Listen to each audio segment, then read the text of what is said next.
Alberto Sánchez, sin reservas.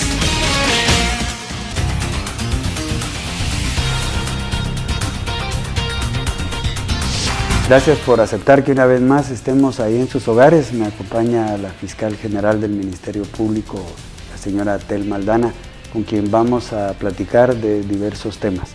Gracias por estar acá. Ya son 2 meses los que le hace falta a usted para entregar el cargo. ¿Pensó cuando lo recibió que iba a vivir todas estas experiencias que la llevan a estar hoy en el día acá conmigo? Buenas noches, Haroldo. Muchas gracias por la entrevista. Cuando tomé posesión como fiscal general de la República, yo sabía que era un reto importante en mi vida profesional, pero de verdad nunca dimensioné la magnitud del momento histórico que me iba a corresponder vivir, dado lo importante que es la lucha contra la corrupción y la impunidad en el país. Esta lucha que pues la ha tenido a usted y a don Iván Velázquez como la cara visible de esta actitud, no ha sido fácil. Creo que Guatemala ustedes han logrado removerla. Creo que han sido las 2 personas más importantes en esta lucha. ¿Qué ha significado esto para usted como persona? Una gran satisfacción y mucha tranquilidad, Haroldo, y agradecimiento en primer lugar a Dios y luego a los equipos que trabajan con nosotros. Son fiscales, son investigadores internacionales, es personal administrativo que no han escatimado esfuerzo y que han seguido nuestras instrucciones, que han trabajado con mucha objetividad, con mucha transparencia. Y esa es la fortaleza y la tranquilidad que tenemos en este momento de haber hecho un pequeño aporte al país, porque es importante que las y los guatemaltecos tengamos plena conciencia de lo que nos está sucediendo para que estemos en condiciones de decir hasta aquí y tratar de reconstruir nuestro país. En base a toda esta experiencia acumulada, los guatemaltecos han visto el tema de la corrupción como algo normal, y a partir del 2015, cuando empiezan estas manifestaciones públicas, ¿usted cree que sí de verdad hemos avanzado? A partir del año 2015 se marca un hito en la historia del país. Hay un antes y un después.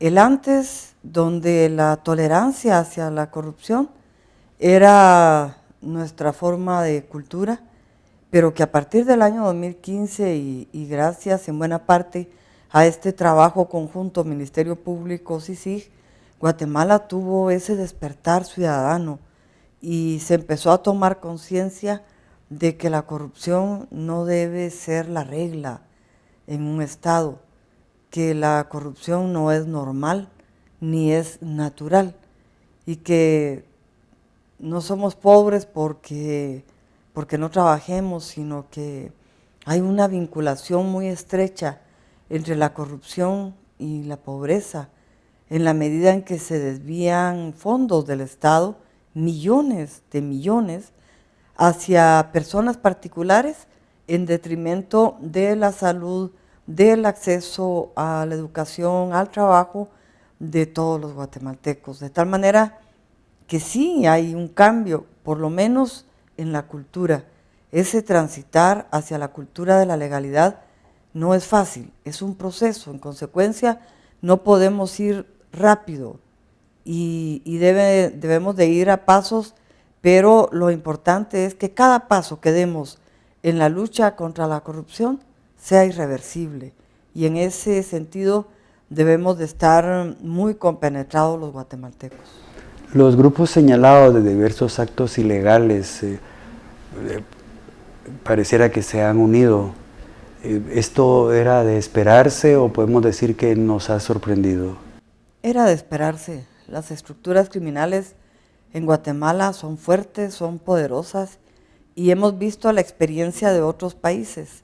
De Italia, por ejemplo, yo platiqué hace 1 año y medio aproximadamente con el fiscal antimafia de Italia y él me relataba que situación similar se vivió en Italia cuando se dio la lucha contra la mafia italiana.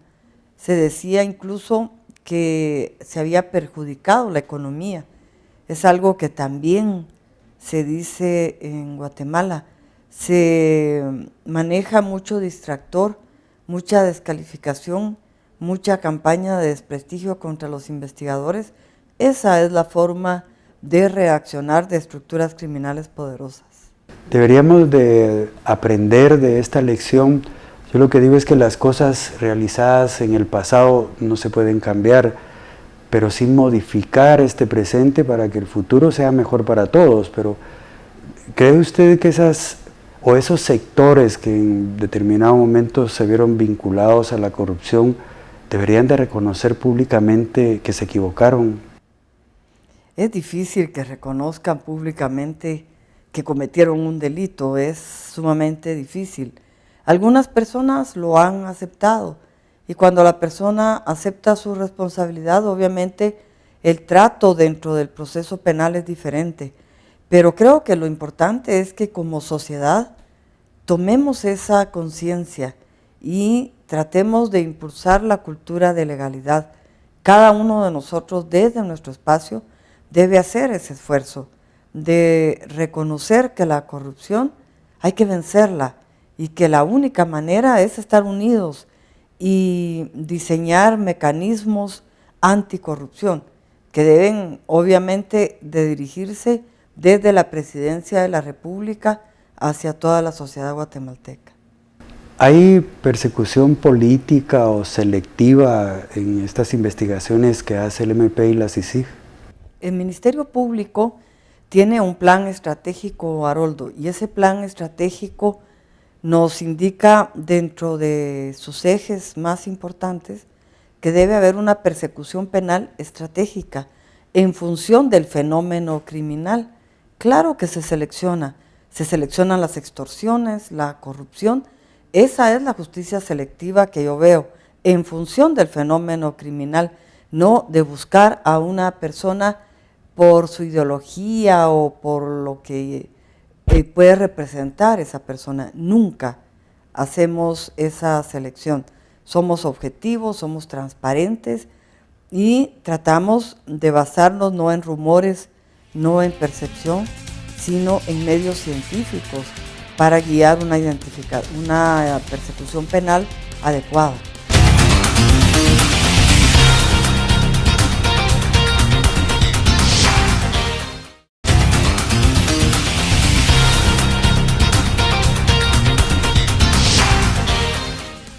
¿Cuánto tiempo dura ese proceso de investigación que usted habla para llegar al final a la captura de cualquier sindicado?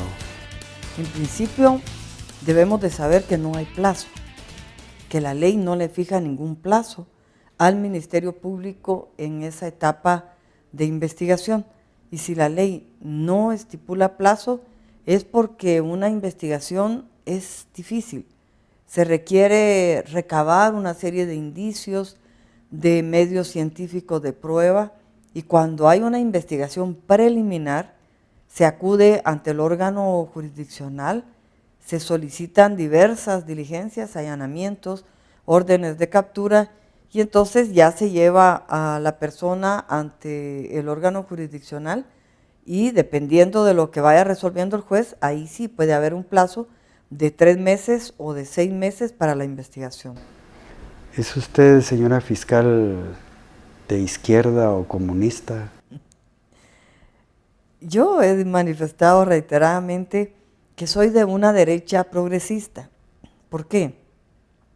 Creo en la propiedad privada, que es un postulado de la derecha, pero también creo en la igualdad social, que es un postulado de la izquierda. Y eso me permite entonces ubicarme como de derecha progresista. Creo que esa derecha progresista debe de trabajar para combatir la pobreza, no para enriquecerse, para respetar al ser humano con todos sus derechos, para darle un espacio a las personas en condiciones de vulnerabilidad como las mujeres, los pueblos indígenas, la niñez, los migrantes. Entonces me ubico ideológicamente como de una derecha progresista, pero en nada incide a la hora de una investigación o cuando se ejerce como juez o como fiscal. No incide el pensamiento de derecha ni de izquierda, porque es de derecho. Somos hombres y mujeres de derecho que respetamos la ley y que creemos que la ley fortalece el Estado de Derecho y la democracia de un país. ¿En qué momento usted, sobre todo en la noche, cuando ya pone su cabeza en la almohada, en qué momento usted siente frustración de lo que ve a su alrededor en el país? Siento frustración en algunas ocasiones cuando pienso que de repente no estamos avanzando lo suficiente como país. Cuando, por ejemplo, hace pocos días en un noticiero vi a una señora que daba declaraciones que estaba en uno de los hospitales del país y decía que su esposo había llegado enfermo del estómago al hospital, que entró al baño y no había papel y que se tardaron horas en atenderlo. Es frustrante cuando se ve la magnitud de la corrupción versus la falta de servicios básicos para la población, y esto es solo por poner un ejemplo. En respecto al tema de la aplicación de la justicia, ¿usted está satisfecha? Yo quisiera que fuera más rápido, y sé que muchos guatemaltecos y guatemaltecas quisiéramos que la investigación se hiciera en 2 meses y la sentencia estuviera en 2 meses y que todo fuera condena, pero no funciona así. El Estado de Derecho requiere para su madurez que las partes tengan toda la libertad de actuar dentro del proceso.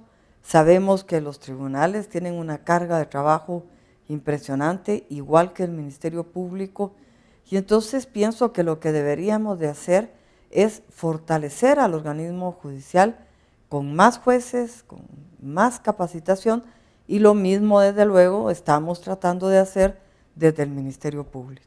Para la población, cuando determinado juez emite una resolución que no es lo que la sociedad espera, sobre todo en casos de alto impacto, ¿a la sociedad le afecta? A usted como fiscal del Ministerio Público, ¿cuáles son sus reacciones? En algunas ocasiones sí debo reconocer que me he sorprendido, pero inmediatamente reacciono y sé que tengo la posibilidad de impugnar esa resolución. Precisamente por eso está la primera instancia, la segunda instancia, dependiendo del caso, la posibilidad de una casación, de un amparo. Siempre hay posibilidad de discutir un fallo judicial, de tal manera que hasta que se agote ese debido proceso, podemos sentirnos satisfechos o no. Sí, yo le pregunto porque sí genera cierta desconfianza algunas resoluciones, pero creo que en la aplicación de la justicia estas cosas se pueden volver normales, digamos, ¿verdad? Que un juez tiene la libertad de emitir el juicio que considere en ese momento el indicado. Se lo digo porque para que usted le explique un poco a la población que esto así es. Claro, así funciona, porque los jueces interpretan. Es la labor hermenéutica que necesariamente deben de hacer los jueces al momento de resolver. Y un juez puede tener una interpretación, puede ser acertada o puede ser incorrecta, pero se puede discutir en la segunda instancia. En la segunda instancia, salas de la Corte de Apelaciones, integradas por 3 magistrados que tienen la posibilidad de revisar lo que un juez ha hecho o un tribunal de sentencia, dependiendo del caso de que se trate. Y lo resuelto por la sala jurisdiccional también puede ser discutido, de tal manera que debemos de comprender cómo funcionan las instancias, las 2 instancias, la casación, la posibilidad siempre del amparo y agotar esas posibilidades legales para llegar a tener la certeza de que el asunto ha sido revisado debidamente por diferentes jueces.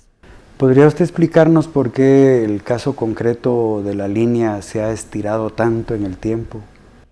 En ese caso concreto yo veo que por un lado se ha hecho uso de todas las acciones que la ley permite a la defensa, pero también veo que ha habido un exceso de uso de esas acciones y que maliciosamente se ha retrasado el proceso.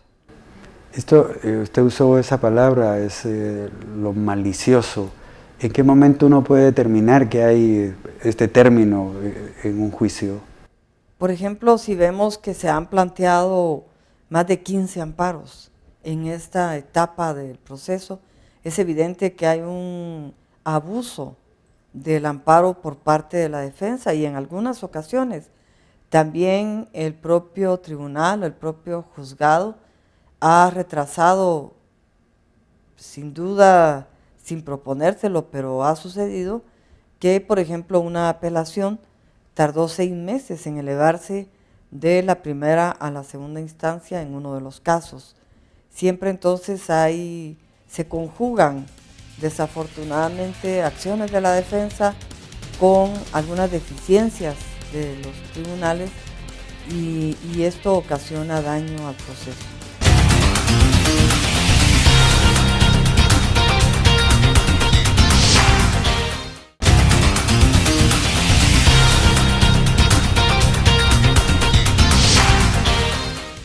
Voy a decirle algo que es una apreciación muy personal, que es subjetiva, digamos, pero yo siento que usted ha puesto el listón muy alto en el Ministerio Público. La próxima persona que asuma ese cargo creo que la va a tener muy difícil de superar lo que usted, este tiempo que le tocó, ha logrado.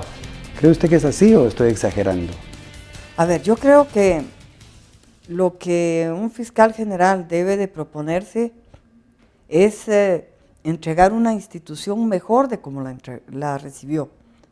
En mi caso, yo me propuse justamente eso, entregar una institución mejor de la que recibí y con mucha tranquilidad estimo que he cumplido con ese propósito que yo tenía. El próximo fiscal general debe hacer lo mismo y no es difícil, porque el Ministerio Público es una institución que tiene muchísima posibilidad de fortalecerse más. ¿Dará usted el paso a una carrera política fiscal? En este momento, Haroldo, yo estoy enfocada en mi proceso de transición. Estamos trabajando con mi equipo todo lo necesario, los instrumentos para poder entregarle al próximo fiscal general las políticas, su plan de acción, el avance que se ha logrado y después del 15 de mayo voy a definir qué voy a hacer con mi vida profesional. Lo que sí le puedo asegurar es que no voy a ser una simple espectadora. No puedo quedarme en una esquina contemplando lo que sucede en Guatemala después de esta experiencia que he tenido en el Ministerio Público, especialmente y en los tribunales del país.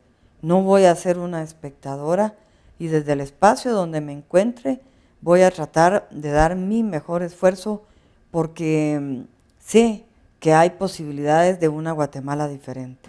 Ahora, estos días, bueno, la semana pasada, sale ese rating de países corruptos y Guatemala ocupa un honroso lugar. Cuando usted entregue, ¿cree que hemos avanzado en ese camino o nos falta todavía muchísimo? En su combate me refiero. Falta mucho, Haroldo, realmente falta mucho, porque el combate a la corrupción no son solo los casos que presentamos Ministerio Público con el apoyo de CICIG. Dentro de 10 años los casos se pueden olvidar si no hemos tratado de diseñar una estructura anticorrupción y si no hemos trabajado fuertemente en esa cultura de legalidad que nos puede ayudar a ir avanzando en esa lucha contra la corrupción para que ésta deje de ser la regla en el quehacer del Estado, donde obviamente intervienen particulares también para su beneficio. ¿Qué se perdería y qué se ganaría con que don Iván Velázquez finalmente este gobierno decida que se tiene que ir? Se perdería mucho, porque el comisionado es una persona comprometida con el trabajo que realiza.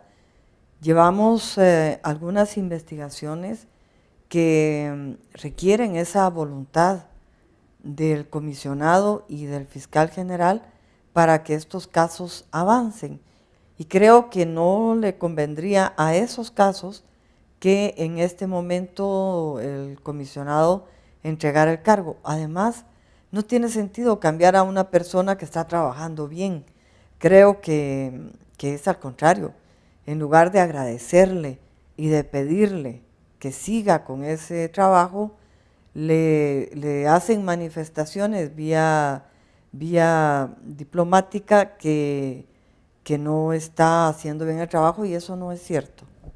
Esa elección del nuevo fiscal general va a marcar un rumbo, o lo puede seguir o lo va a cambiar.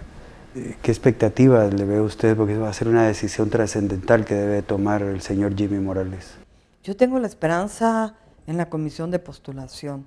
Creo que la comisión de postulación va a elegir a 6 personas que no solo cumplen los requisitos legales, sino también que cumplen los requisitos morales que se requieren para desempeñar este puesto.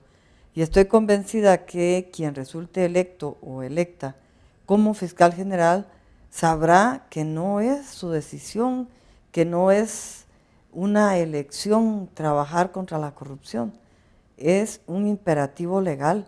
Guatemala suscribió la Convención de Naciones Unidas contra la Corrupción. Tenemos compromisos como país que cumplir para acatar esa Convención de Naciones Unidas contra la Corrupción, y el próximo fiscal general debe de acatarlas. Igualmente debe de cumplir con el Acuerdo de Naciones Unidas y Guatemala al crear la CICIG, y debe de observar y de cumplir el convenio entre el Ministerio Público y la CICIG, y debe de cumplir con las leyes del país, especialmente con la Constitución Política de la República, de tal manera que cualquier fiscal general tiene necesariamente que observar, respetar y aplicar este ordenamiento jurídico. Creo que el éxito de su función fue haber hecho uso usted de la independencia. Esta es la última pregunta, pero quisiera... ¿Cuál es su relación con el presidente de Guatemala? No tengo ninguna relación con él. ¿Y eso usted lo ve como algo normal o cree que se rompió algo ahí desde hace meses atrás? Sí, desde hace meses evidentemente ya no hubo ninguna comunicación, no es normal ni es adecuado. Es una de las razones por las que yo decidí también no postularme a fiscal general. En primer lugar, porque sabía que mi periodo era de 4 años, pero de la misma manera no tener ninguna comunicación con el presidente de la República en un largo plazo puede afectar el desarrollo normal de la institución, porque necesitamos un aliado en la lucha contra la corrupción. Hace pocos días yo decía que no veía en el presidente de la República ese aliado en la lucha contra la corrupción, y de esa manera es difícil trabajar. Fiscal general, muchísimas gracias por su tiempo, sus palabras. Creo que a los televidentes les va a abrir un poco más ese concepto de que hay que combatir la corrupción porque el daño que le genera a la sociedad es muy grande. Pero muchas gracias por estar acá. Gracias, Haroldo. Buenas noches. Y a ustedes en casa, como siempre, agradezco la oportunidad que nos dan de que podamos entrar al seno de sus hogares, llevando como esta ocasión a una mujer que ha representado dignamente un puesto que exigía y que exige dar lo mejor para que este país finalmente cambie y sea el país que todos merecemos vivir. Hasta luego.